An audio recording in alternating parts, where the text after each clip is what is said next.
The man never imagined that he would be reborn as the weakest skeleton monster. Luckily, every monster he defeated made him stronger, and once he accumulated enough power, he could evolve into a higher tier monster. So deep inside the dungeon, Jack defeated countless skeletons and slimes, and finally evolved into a ghoul. At first, Jack thought he could quietly grind levels in this dungeon, where almost no humans ever came. But one day, he heard the sounds of human combat. Judging by the way they fought, it seemed like a rookie adventurer. They were getting pushed back non-stop by nothing more than the weakest skeleton. Jack didn't want to reveal himself, but the adventurer was already cornered with nowhere to run. Seeing this, Jack stopped hesitating and rushed in with his sword.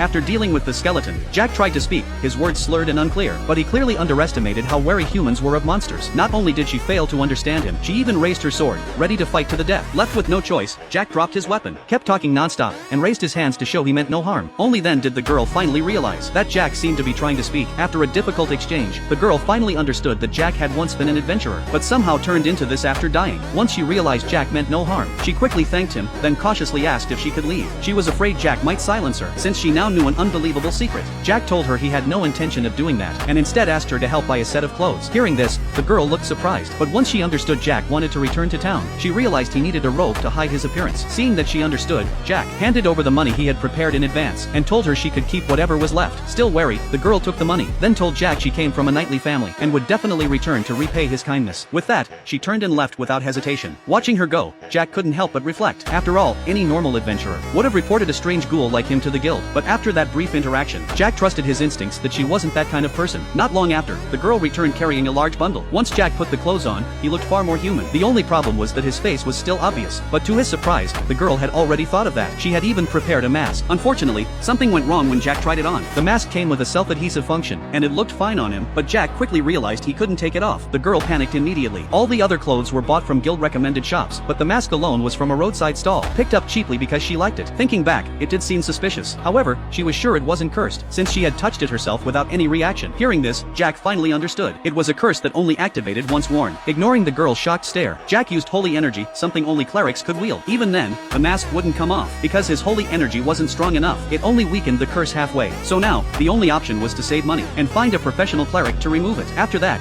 Jack and the girl boarded a carriage back to town. Soon, they arrived at the city gates, but Jack hesitated to enter. Everyone here knew him, and showing his old adventurer ID would expose everything. Seeing this, the girl suggested using a side gate, a route rarely used by others. This time, Jack hesitated again. After all, he was still a monster. If she got caught bringing him in, she could lose her adventurer status. But the girl said Jack had saved her life, and she was willing to bear any consequences. Hearing that, Jack couldn't refuse any longer, so he followed her to the side gate. He thought his old adventurer ID would be enough to get him through, but his strange appearance still drew the guard's attention. The girl quickly explained that Jack had been disfigured fighting monsters, so he bought a mask to cover it, only to accidentally buy a cursed one. That couldn't be removed no matter how hard they tried. She even asked the guards to try pulling it off themselves. No matter how much force they used, the mask didn't budge at all. Seeing this, the guards had no choice but to let Jack pass. Once inside the city, the girl asked Jack what he planned to do next, but unexpectedly, after a carriage passed by, Jack vanished. He left because he didn't want to drag her down. He decided he would apologize once he looked more human again. After leaving, Jack went to a friend's house. He knocked for a long time with no response, so he pushed the door open himself, only to find his friend fast asleep inside.